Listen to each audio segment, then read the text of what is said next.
A lépcső alatt kialakítottunk egy frissítőállomást, de a kávégép mellett találtok egy tejhabosítót.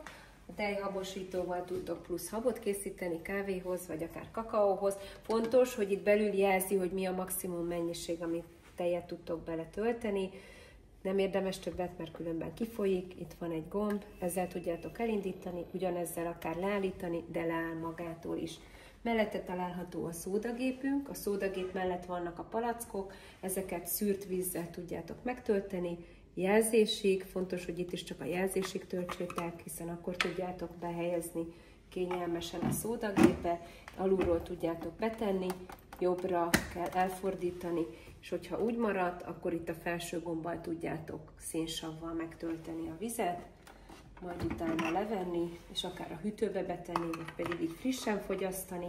Mindig tartunk plusz patront a lépcső alatt, úgyhogy ott találtok, hogyha esetleg szükséges, mert kifogyott. Itt alul lehet a patront tölteni, illetve cserélni, ki lehet tekerni, és be lehet tekerni az új patront.